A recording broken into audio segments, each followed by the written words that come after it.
We are very happy to welcome someone who is a change maker for sure. Not that I like to throw out identity politics, because I don't, but she is the first female mayor of Miami-Dade, which is very cool to me because I am actually from Dade. Prior to it being Miami-Dade, it used to just be Dade, but so now it's Miami-Dade. And so that's really cool. And she is also progressive and supports progressive things and is great. And my understanding is on water. So we're going to talk about water because we need it. And so here is Mayor Levine Cava. Hi. Hello. Good evening. How are you? Doing great. Thank you so much for having me. Excellent. First and foremost, a formal congratulations. We haven't had the chance to speak. Yeah. But, I did send you a message. Jen sent you a message. And, look, I think I think we can get right into it.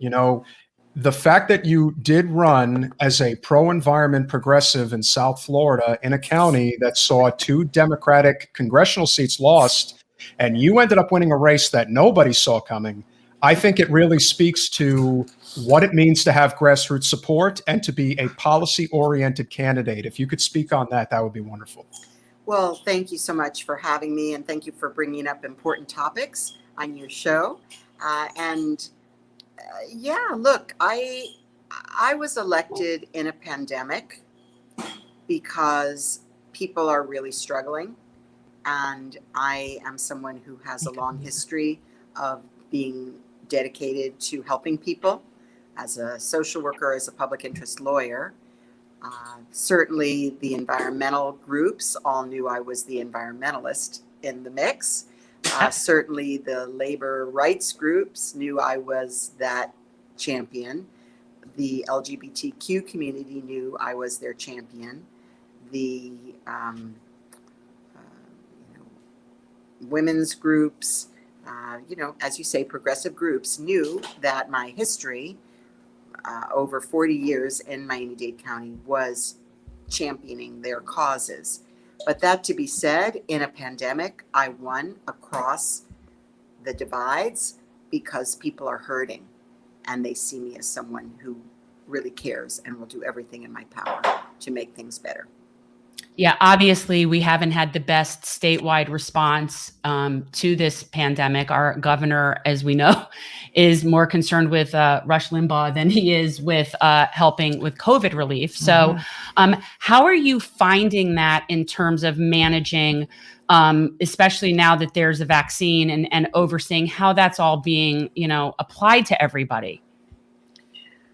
From the early days of the pandemic, I was calling for more protections, more science-based approach. I did appoint a chief medical officer, which has been hugely helpful to us, Dr. Peter Page, who is Jackson chief medical officer as well. He's been very involved on decision-making about the new normal guidelines, the curfew, return to work policies, day-to-day monitoring the virus, and so on.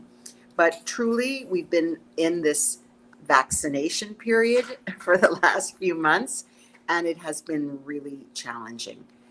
Thank goodness people want the vaccine, right? We do have vaccination skeptics, but we're not at that stage. Right now, we're at people desperate to get back to some semblance of normal. And by the way, we are seeing that the number of people getting the vaccine is really helping us. We believe that's contributing to a leveling off of our positivity. The people feel certainly less, especially older folks who've been so isolated while they're taking these precautions, and young people who are, protecting their elders. It's just been so debilitating, and not to mention people who fear for their lives, and many of whom have lost their lives. 5,000 people in Miami-Dade County have died from COVID, along with 500,000 figure for the entire country. It's just so shameful, so horrifying. So I live, breathe a vaccine. Yeah. And never enough for the people that are ready to take it, fighting for more, fighting for better distribution channels. And actually this week we're really excited because the feds are coming to town. So starting next week, we're going to have massive federal additional site, 2,000 per day, plus mobile units of 1,000 per day. So that's 21. We're basically doubling the dosage next week. That's awesome. I wonder how Broward's doing. I'm always scared to know. Like, I'm always like, oh, do I want to know? But well, the good news is that Miami-Dade has a great mayor at the county level as well as the city of Miami. And that is obviously a good segue with what's been going on with Mayor Suarez in Miami with housing.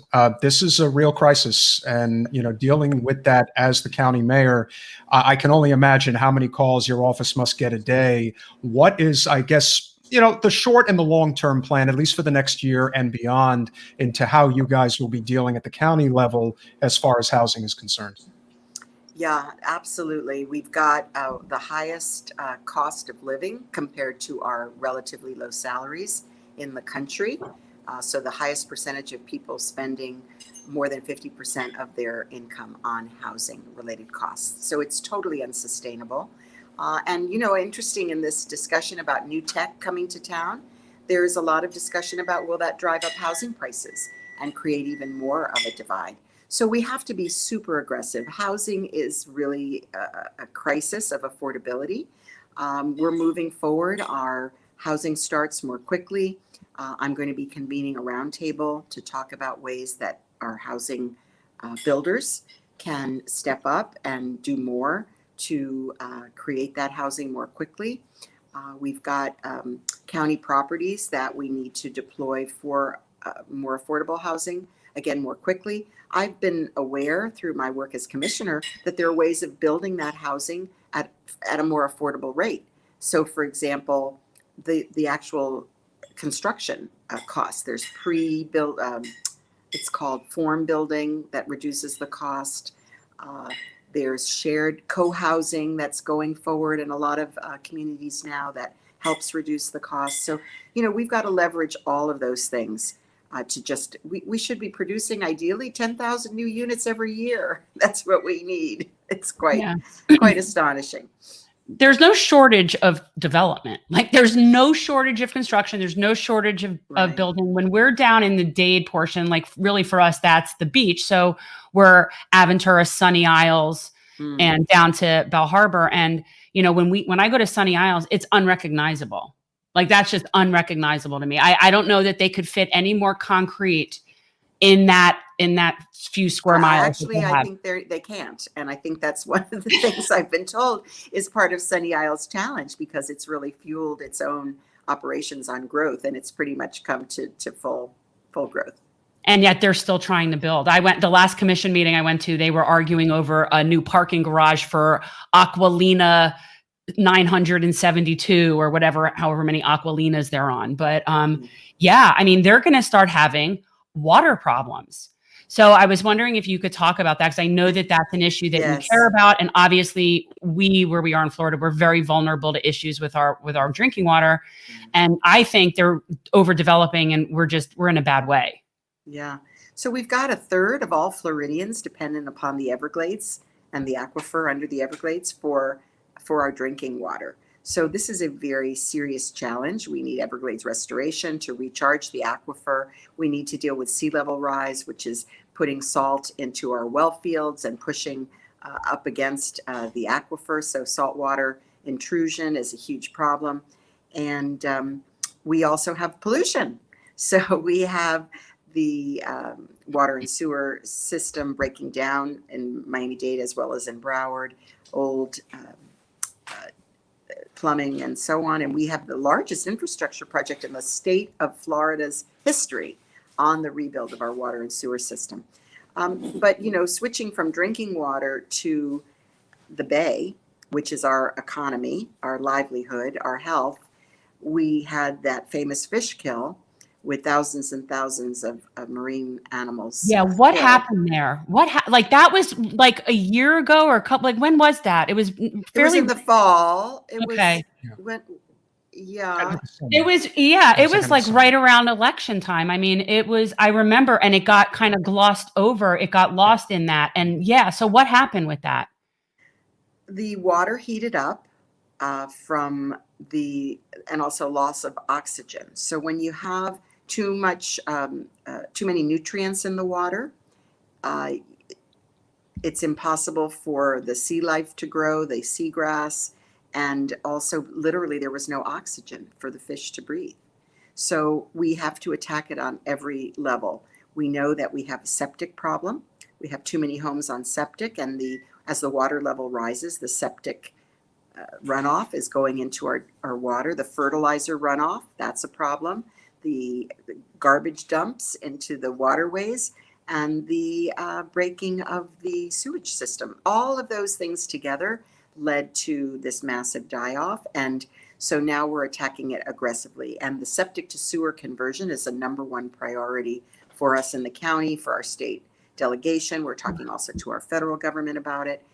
We obviously can't continue to just pollute our waterways and think that we'll have anything left. Our environment is our economy. We're speaking with the Mayor of Miami-Dade County, Daniella Levine Cava. Can you talk about, one of the issues that I think we can do at the local level, because all politics is local, despite what, it always seems to be a top-down instead of a bottom-up, which is what it should be. I think that the thing we can do at the local level that would be very effective is a plastic ban. I've seen it done. I'm from New Jersey, and I know that they ban plastic across the board in Hoboken, New Jersey. I do know that it can be done probably municipality to municipality. I was curious as to how it could potentially work, and if that is something you're currently working on. Yeah, so as commissioner, I did bring a single-use plastic approach. We are preempted by the state legislature from doing what you just described. Yes. Yes. So our state legislature knows best, and they are kowtowing to the retail association that wants to be able to continue to use plastics with impunity. But Miami Beach had already passed a ban, and so they were allowed to grandfather that in. Coral Gables was in the middle of passing a ban when this preemption came down, and so far they've been allowed to kind of hold. But Miami-Dade County was behind, and so we are subject to this preemption. And when I tried to bring it in just as a ban on county purchasing, because we can, with our own money, limit what we do, I ran into all kinds of barriers with the commissioners. So I hope that we'll be able to bring that back now. It's a new commission, half new, and hopefully there'll be more awareness. In the meantime, let me say, recycling is obviously not doing too well either. So we have not all of that plastic, of course, is recyclable. Most of it, it could be recycled, but there's no market for it. But we are doing really poorly in Miami-Dade County on the percentage of recycling that is done correctly. So I'm going to have to lead a major effort to make sure we do better. We need to at least be recycling those plastic bottles. Which is a really good segue. I just thought of this, and it's sort of random, but what are your thoughts on municipal composting? Because I think, I look at the fact that we have so many landfills here. You can't miss the mounds of landfills when you're driving, through here. And I just think that's something like, why aren't we doing that? Like, why aren't we having municipal composting? Yeah. So I understand some of the municipalities are doing some of it. The county in the past had, challenges around collection. But again, it's on my list to pursue. Yeah. I personally do compost. I know you can compost from an apartment as well as from a home.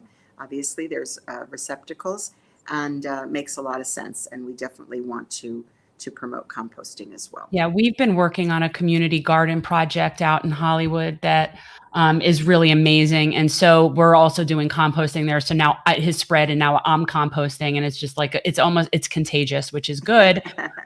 But the whole need for community gardens, and I think teaching sustainability is a really massive thing. I think it is something that our kids should be learning, and they don't. We're still, and I know these are state issues. I know that you don't control our education system here, but I think what I'm saying, the idea of encouraging community farming and that idea. And now that we can have vegetation on our front lawns via the state, that's also, there you go. Well, yeah, I think it's, I Yes. mean, I think it's something that's really important, but what are your thoughts about that and food deserts and sustainability, like where we are now? Yeah, so I've worked a lot on that issue in the past, and um, we just need to really get the private sector to see the marketability. I mean, there was a wonderful project that was done a few years back where they were able to show hidden wealth in certain communities to then draw in the kinds of grocery stores that would provide access to healthy food. These neighborhoods were sort of written off, but like redlining, but by showing that in fact there's a market.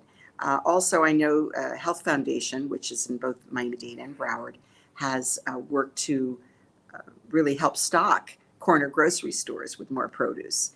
So those are some of the ways. Also, what are your thoughts on, like, I'm sorry, for using like county property, like and oh open yes, vacant yes, property for absolutely. community gardens, because we have friends that Yes. run around and do guerrilla gardening and put gardens even where they're not supposed to until they get caught. Yes, yes, yeah. That's what we need is land. Yeah. So one of the things that I have been focused on are sort of smaller parcels that are really not suitable for housing, because of course we also need the housing, and seeing if we could work. There are groups that are interested in coming in and helping us to do more community gardens. And actually within our own parks department, we have people that support community gardening. So it's, I'm writing down these ideas as good reminders. I've been in office for 3 months. I know. We're coming up on my first 100 days. And it's been pretty intense, especially with still the pandemic. But for sure, all of these things that you're talking about that are more about sustainability. We do have, of course, an Office of Resilience. Now we have our Chief Bay Officer. We're coming up with an updated Green Print 2.0 that will include many of these things that we're discussing now. What would you say, now that you are the top elected official in the county and you are a progressive, and Miami is considered some of the most important political real estate in the country, what's it like maneuvering through all of the corporate special interests that will inevitably run through your office and everybody's offices, throughout Miami-Dade? And how do you deal with that? Because that's something, I still think that the biggest issue we face in politics today, bar none, on both sides, is corporate special interest money in politics. And dealing with that, that is the singular problem. And trying to, like you said, bridge that partisan divide, which, as we know in Miami-Dade, is intense. So if you can speak on that and what that's been like over the first few months, be very interested to hear about that. So there's really a few aspects to what you're asking. I'm trying to think in which order to talk about them. However it makes sense. First, let me say, as far as partisan, it is a nonpartisan position, and I was elected with substantial support across the aisle, including from independents, of course, which is the largest party, really. But definitely, I have Trump supporters on my team. So I have a broad cross section because of the people issues that I champion. And the other thing is that we need, of course, these businesses to create jobs. And I've been working very hard to create more jobs. Now, as far as lobbying interests, we are restricted by the Supreme Court and Citizens United. And I have worked on some campaign finance reform as a county commissioner, which I was able to effectuate. Like, all money needs to be disclosed, not just to campaigns, but also to political committees, which was actually a big breakthrough in the county, at least making transparent these things. But I think I'm going to be increasing the scrutiny of how people contact county staff. So, stay tuned. I have to come out with this plan. It's not really out for public consumption, but we are looking at some ways it's all about accountability, because I cannot really stop the flow of money. At least we can create more awareness, more transparency. I have a whole office that I've created of engagement, and included in engagement is making what the county does and what happens at the county easier to access. And we're just starting budget hearings. In fact, tonight we had our very first budget hearing for a budget that gets approved in September. And that is unprecedented. We've never started this early, but I really wanted to be sure that the public had access early on to be able to weigh in and participate more actively. I appreciate that. I think that's what people really want. I talk about that all the time, is that people just want transparency. You know, people just want there are people who are representing them to be accountable to them, not always expecting everything to be perfect and get every single thing you want. I think, you know, most people just want some realism and honesty with what's going on. And let me mention, we're in the middle of our first survey, Thrive 305. And I hope that any of your listeners in Miami-Dade will take the time to fill it out.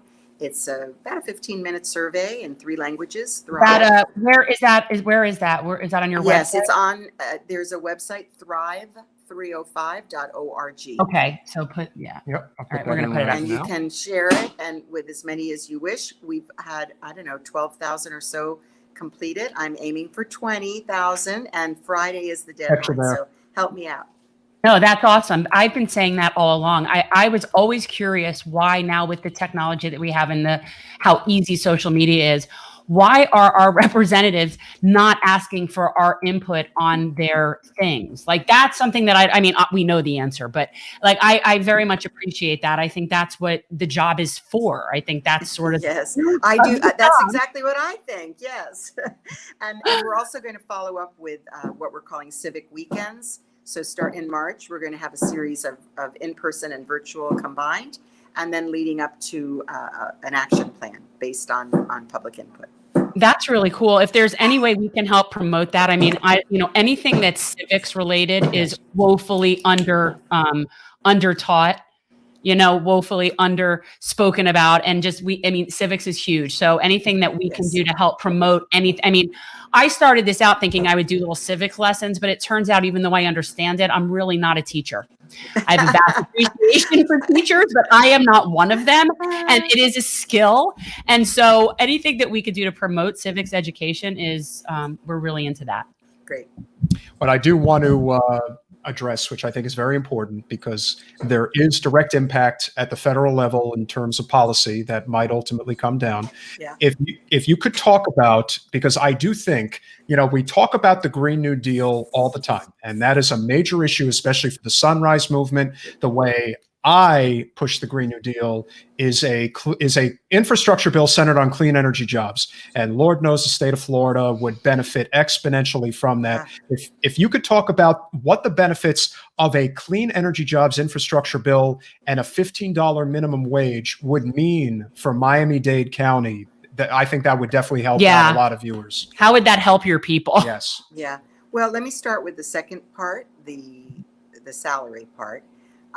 That's about what our living wage is here in Miami-Dade County. And I was a leader in the living wage movement 20 years ago at my nonprofit, where we worked across the faith community, the labor community, the community to get the first living wage ordinance passed in southeastern United States. And many at the time were very skeptical, very nervous that it would make it more difficult for minority businesses to compete. But of course, it creates a level playing field. And it's turned out to be very successful. And really, it has bipartisan support. So I hope that raising the minimum wage will have that same reception. It's really tricky in this time. People are very nervous because of the pandemic and the downturn, and they think that this will be very difficult. But I think, again, you do things gradually, and everybody benefits. So that's what I think about that. As far as green jobs, for sure, we are the Sunshine State, but you wouldn't know it from the fact that we were purchasing most of our solar panels from China or some such. So we need to bump it up. And I was the sponsor of the Solar United Communities. What is it called? some acronym about solar and community. Yes. I'm Something, sorry, something because changed their pleasant. name. But it's a wonderful initiative that creates cooperatives for people to be able to purchase solar at a lower price. We also are bringing solar to the county, and that's, more jobs. Solar is jobs, and we also are looking at more subsidy that will help the lower or low moderate income homeowners to do solar. And again, these are really good jobs, right? I mean, all this infrastructure is good jobs. So we're doing electric retrofitting, electric buses, reducing our carbon footprint in our buildings. All of those are the kinds of jobs that are, they're well paid, they're good for the environment, and save us money. Yeah, I agree. I mean, obviously we know the reason is special interests fight against it, because based on science and based on economics, it really is what makes sense. Our infrastructure is crumbling. So why wouldn't you rebuild it with the better technology that is green, that is sustainable? Well, it's obviously the answer. And it's just a matter of fighting against special interests to get things done. And that's really what's very frustrating. Yeah, that's the primary. There's no question. But the market is changing. So, for example, even when President Trump eliminated the standards for fuel emissions, like now all the major companies are going electric. So, really, we also have to vote with our pocketbooks. Yeah, I mean, I remember when the Metro Rail was built. Like, I remember that, and I don't think it ever sort of lived up to what it could have been or what it should. And I remember at the time, and I was young when it was built, but it just wasn't. It didn't make as much sense in terms of where the geographic locations of the people were that needed to get where they needed to go. And we've always had very poor mass transit down here. Like, my whole life, we've never had great mass transit down here. And that is why we need that clean energy jobs infrastructure bill, because Lord knows we need that high-speed rail, not going to Orlando, but going all the way to Tallahassee. That would be really cool. Let me tell you, I'm trying to go to Tallahassee. There's no flights from Miami or Fort Lauderdale. It's such a pain. It's such a pain. Honestly, Danielle, if you knew that from where you live, all you have to do is get on the high-speed rail and you could be in Tallahassee in 4 hours, how many people would be doing that? I think it would become, the type of interstate commerce we would have by having the high-speed rail going from, obviously Miami, Fort Lauderdale, West Palm, up to Orlando, then obviously stopping in Gainesville. He has a vision. I did. Well, he has a transportation, but we can't even get, I was laughing before. We have a president that was creating a space force, and we can't even get a light rail from Palm Beach to Orlando. We can't even get the Brightline expansion we were supposed to get. And that is a great segue to our last question before we do a quick rapid fire with the audience. So the last question, of course, is we have a very big election coming up next year. Yes, I'm keep track, because there's always an election coming. We do have. There's always going to be important elections at the local level, but of course we are having a new gubernatorial election next year. A number of candidates are making it clear right now that they are going to get in. If you can talk about, if we were to have a Democratic governor in 2022, what that would mean specifically for Medicaid expansion in Miami-Dade County and how that would help a lot of people. If you could talk on that, that'd be great. Well, first of all, Medicaid expansion is one of my favorite topics, believe it or not. I've worked on Medicaid expansion for most of my adult career, and I just was in touch with Miriam Harmatz and I just had an email this evening on this very topic. And what will it take to get Medicaid expansion?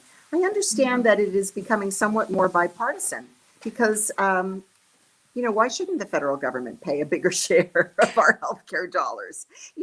We're caring for people, and it's costing, at the local level and our, for example, at Jackson, if people are not covered by Medicaid, it's coming out of, other sources of local revenue. That's not good policy, and you get a good rate from Medicaid. So, Medicaid makes good sense to the people who need access to healthcare. Fortunately, President Biden opened up again the marketplace for the Affordable Care Act, so more people are able to get in. So many who have lost their insurance as they've lost their jobs, right? We had lost, the gains that we made, we've lost so much of it during this pandemic in terms of healthcare access.